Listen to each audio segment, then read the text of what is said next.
எல்லாருக்கும் வணக்கம். ரொம்ப நாளாக இந்த படம் ரிலீஸ் ஆகும்னு காத்திருந்து, என்னை விட வந்து எங்கள் அம்மாவுக்கு வந்து ரொம்ப இன்ட்ரெஸ்ட்டு இந்த படம் ரிலீஸ் ஆகணுன்னு. ஏன்னா என்னுடைய வளர்ச்சியை வந்து இந்த உலகத்தில் யார் ஃபஸ்ட்டு ரசிக்கிறாங்கன்னா என்னுடைய தாயாக தான் இருக்க முடியும். 2-3 தடவை டேட் மாற்றும் போதெல்லாம் அம்மா பட்ட இந்த வழி, நான் அருள்பதி சாருக்கு ஃபோன் பண்ணி சொல்லும் போதெல்லாம் அம்மா ரொம்ப ஃபீல் பண்ணுறாங்க சார், இந்த படம் எல்லாம் கூட எனக்கு சிவலிங்கா அடுத்தது நம்ம ஜெயிச்சிடலான்ற நம்பிக்கை நம்மளுக்கு இருக்குது. பட் பெரியவங்களுக்கு தெரியாது, அவங்க ரொம்ப இன்னோசன்ட் சார், இந்த படம் எப்படியாவது ரிலீஸ் பண்ணணும் சார், என்ன பண்ணணும் சார் நான் அருள்பதி சார்கிட்ட பேசிகிட்டே இருப்பேன். அதுதான் இப்போ சொன்னார் அவர். ஸோ இந்த படம் இப்போது 10ஆம் தேதி ரிலீஸுக்கு வந்திருக்கு. சரி, நெகட்டிவ் பற்றி அதிகமாக பேசவே வேண்டாம். எப்போ நெகட்டிவ் போவோம்னா பாசிட்டிவ் அதிகமாக எந்த இடத்துல சேருதோ நெகட்டிவ் தானாக போய்டும்னு சொல்லுவாங்க. நம்ம பாசிட்டிவை பற்றி மட்டும் பேசலாம். பாசிட்டிவ் என்னென்னா, இங்கே மேடையில் இருக்கிறவங்க எல்லாருமே பாசிட்டிவான ஆளுங்க தான். அருள்பதி சார்லேருந்து, டாக்டர்லேருந்து, நம்ம சௌத்ரி சார்லேருந்து, டைரக்டர் எல்லாருமே வந்து இந்த படம் நல்லா வரணும்னு நினைக்கிறவங்க.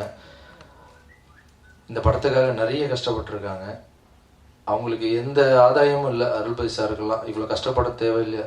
பட் அவங்க வந்து அருள்பதி சார்லாம் ஒரு 2 வார்த்தையில் பேசி முடிச்சுட்டு போயிடுவார். அவரெல்லாம் வந்து இவ்வளோ வாழ்த்துறாருன்னா அது நான் பண்ண பாக்கியம் தான் நினைக்கிறேன். அவங்க வந்து அம்மாவை பற்றி பேசுகிறாங்க, அப்புறம் என்னுடைய படம் நல்லா ஓடணும்னு நினைக்கிறாங்க, நான் நல்லா இருக்கணும்னு வாழ்த்துறாங்க. யாருமே இல்லாமல் இண்டஸ்ட்ரிக்கு தனி மரமாக வந்தேன். இப்போ நம்ம இத்தனை பேர் நம்மளுக்கு வாழ்த்துறதுக்கு கிடச்சிருக்கிறதே ரொம்ப சந்தோஷமாக இருக்குது எனக்கு. அதே மாதிரி சிவா சார் வந்து பார்த்திங்கன்னா, சிவா சார் அவ்வளோ கஷ்டப்பட்டுருக்காரு. எனக்கு ஏதாவது ரொம்ப மனசு வருத்தமாக இருந்தால் கூட ஃபோன் பண்ணி பேசுகிறது அவர்கிட்ட தான். சார், இது ரொம்ப வருத்தமாக இருக்குது சார், ஃபேன்ஸ் எல்லாம் ஃபோன் பண்ணி கேட்குறாங்க சார், ஏன் என் படத்தை ஸ்டாப் பண்ணுறாங்க, என்ன பண்ணுறாங்கன்னு புரியல சார் எனக்கு. ஒரு ஹீரோவாக என்ன சார் பண்ண முடியும்? இந்த படத்தில் வந்து படம் ஸ்டார்ட் பண்ணும்போது தர்மம் வந்து லைஃப்பில் வந்து நம்மளை எப்பவும் ஜெயிக்க வைக்கும்ன்றது தான் என்னுடைய கான்செப்ட். எந்த ஒரு நல்ல காரியம் பண்ணாலும் அதில் வந்து ஒரு பர்சன்டேஜ் எடுத்து வைக்கணும்னு நினைப்பேன். அதே மாதிரி இந்த மொட்டை சிவா கிட்ட சிவா படம் பூஜை போடும்போதே 1 கோடி ரூபா நம்ம வந்து கொடுக்கணும், அதுவும் நம்ம ட்ரஸ்ட்லேருந்து கொடுக்கக்கூடாது, ஒரு நல்ல நிறுவனத்தில் கொடுத்து பண்ணணும்னு ஆனந்த விகடன் கிட்ட போய் ஸ்ட்ரைட்டாக என் ட்ரஸ்ட்லேருந்து கூட இல்லாமல் 1 கோடி ரூபா கொடுத்து எல்லாருக்கும் அவங்களே ஒரு புக்கே ஒன்று போட்டு கொடுத்துருக்காங்க, யாராருக்கெல்லாம் என்னெல்லாம் இது பண்ணியிருக்காங்கன்னு. சரி, இவ்வளோ பெரிய தர்மம் இருக்குது, ஏன் இந்த படம் இவ்வளோ கஷ்டம் இருக்குது அப்படின்னு எனக்குள்ள ஒரு கேள்வி. சரி, தர்மம் நீ பண்ணுறியா இல்லையா, இல்லை இதோட விட்டுறியான்னு கடவுள் சோதிக்கிறாருப்பாருன்னு அம்மா சொன்னாங்க. அதுக்கப்புறம் பார்த்தீங்கன்னா இந்த படம் ரிலீஸுக்கு வந்து அருள்பதி சார்லாம் கூப்பிட்டு என்கிட்ட சொன்னாங்க, இந்த மாதிரி பிரச்சனை இருக்குங்க பண்ணுங்க அப்படின்னு. நான் உடனே ஒத்துக்கிட்டேன். அவங்க சொன்னாங்க, நிறைய பேரை நாங்கள் பேசியிருங்கப்பா, கொஞ்சம் டைம் ஆகும், நீங்கள் உடனே ஒத்துக்கிட்டீங்கன்னு. ஒத்துக்கிறதுக்கு என்ன தான் சார் இருக்குது? இது என் பணமாக, இது என் இண்டஸ்ட்ரி எனக்கு கொடுக்குது, என் இண்டஸ்ட்ரி கஷ்டப்படுறாங்க, என்னுடைய டிஸ்ட்ரிபியூட்டர்ஸ் கஷ்டப்படுறாங்க, என் படத்தை வாங்கணுங்க கஷ்டப்படுறாங்கன்னா நான் எப்படி சார் லைஃப்பில் நல்லா இருக்க முடியும்? நீங்கள் கேட்குறதுக்கு உங்களுக்காக கேட்கல சார், எங்கள் டிஸ்ட்ரிபியூட்டர்ஸ்க்காக கேட்குறீங்க. ஸோ அவங்க நல்லா இருக்கணும், படம் வாங்கணும்னு தான் உடனே ஒத்துக்கிட்டேன். இந்த படம் சம்பளம் மட்டும் இல்லாமல் எக்ஸ்ட்ரா கூட நான் படம் கொடுக்குறேன்னு சொன்னேன். சார், ஒரு ஹீரோவை என்னெல்லாம் பாசிட்டிவாக நம்ம பண்ண முடியுமோ அதெல்லாம் நான் பண்ணிகிட்ருக்கேன். இதுக்கெல்லாம் மாரி நான் வந்து ராகவேந்திரா சுவாமியை ரொம்ப நம்புறேன் நான். ஸோ பாசிட்டிவாக நம்ம மற்றவங்க ஸ்டாப் பண்ணணும்னு அவங்க நினைக்கிட்டோம். நம்ம பெரியவங்களாம் சொல்லுவாங்க, நம்மளுக்கு யார் தீங்கு நினைக்கிறாங்களோ அவங்களுக்கு கூட நம்ம நல்லதே நினைக்கணும்னு. சரி, இந்த ஒரே ஒரு பிரச்சனையால் தான் இந்த படம் இவ்வளோ ப்ராப்ளம். ஸோ அந்த மனுஷன் கூட நல்லா இருக்கணும்னு நான் இந்த டைமில் நான் வேண்டிக்கிறேன். ஸோ இந்த படத்துக்கு ஹெல்ப் பண்ண எல்லாருக்கும் என்னுடைய மனமார்ந்த நன்றி. அப்புறம் இந்த டீமுக்கு வந்து அசிஸ்டன்ட் டைரக்டர்ஸ் குரூப் ரொம்ப ஒர்க் பண்ணியிருக்காங்க.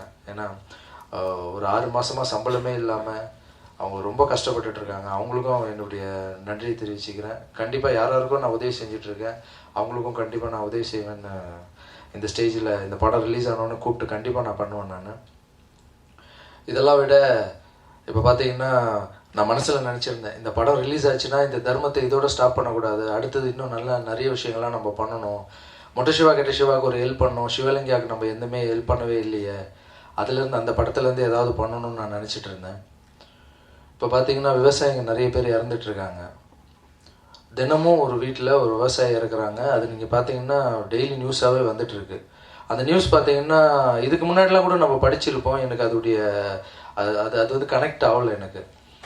இப்போது ஒரு வாரத்துக்கு முன்னாடி பார்த்தீங்கன்னா விவசாய சங்கத்துலேருந்து ஒரு ஃபேமிலியை கூப்பிட்டு வந்து காமிச்சாங்க. அதை பார்க்கும்போது அந்த ஸ்டில் பார்க்கும்போது எனக்கு வந்து ரொம்ப தாக்கத்தை உருவாக்குச்சு. எப்படி வந்து எனக்கு இந்த பிரபாகரன் சார் பையன் ஸ்டில்ல பார்க்கும்போது எப்படி எல்லாருக்கும் ஒரு தாக்கத்தை உருவாக்குச்சோ, அந்த மாதிரி அவங்க ஃபேமிலியுடைய ஸ்டில்ஸ் எடுத்துகிட்டு வந்து காமிச்சாங்க. இது பாருங்கள், இந்த ஸ்டில் வந்து எனக்குள்ள ரொம்ப பாதிப்பு. அந்த 2 குழந்தைங்கள பாருங்களேன். விவசாயம்ன்றது நம்மளுடைய பேஸு.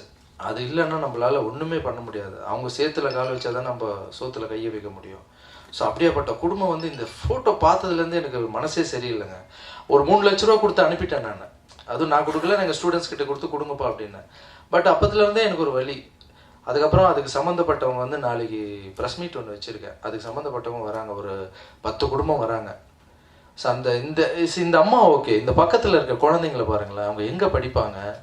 இந்த விவசாயன்றது நம்மளுக்கு வந்து எவ்வளோ பேஸு, அந்த குழந்தைங்க படிப்பு செலவுக்கு இதுக்கெல்லாம் ஒரு நிகழ்ச்சி பண்ணலான் இருக்கேன்.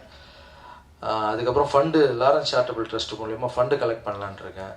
ஸோ நாளைக்கு வந்து நான் வைக்கிற அந்த ப்ரெஸ் மீட்டில் வந்து சிவலிங்கா மூலிமா ஒரு ஃபண்டு, எப்படி மொட்டை சிவா கெட்ட சிவாவுக்கு 1 கோடி ரூபா கொடுத்தனோ, நாளைக்கு ஒரு ஃபண்டு இந்த விவசாயிகளுக்காக, அவங்க குழந்தைங்க படிக்கிறதுக்காகவும், அவங்களுக்கு ஒரு மாடு வாங்கி கொடுக்குறதுனால, இல்லை ஒரு டிராக்டர் வாங்கி ஏன்னா அவங்க சாவறதுக்கு ரீசன் பார்த்தீங்கன்னா கடன் தொல்லையால் தான். ஸோ கடன் நீங்கள் தீர்த்து வைங்கன்னு நான் கவர்மெண்ட்டுக்கிட்ட போய் கேட்க விரும்பலை. ஏன்னா கவர்மெண்ட்டுக்கும் எனக்கும் சம்மந்தம் இல்லை. நான் அரசியலை டச் பண்ண விரும்பலை. அரசியல் எனக்கு பிடிக்காது.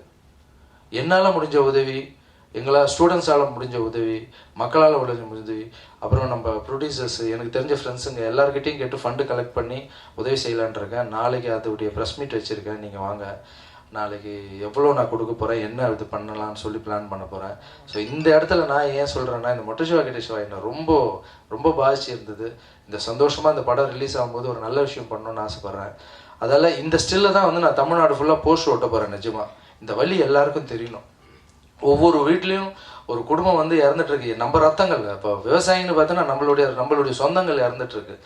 ஸோ இதுக்கு வந்து எல்லாருமே ஸ்டெப்ஸ் எடுத்து இது வந்து ஒருத்தர் ஒரு 10 ரூபா கொடுத்தா கூட பெரிய விஷயமா இருக்கும்.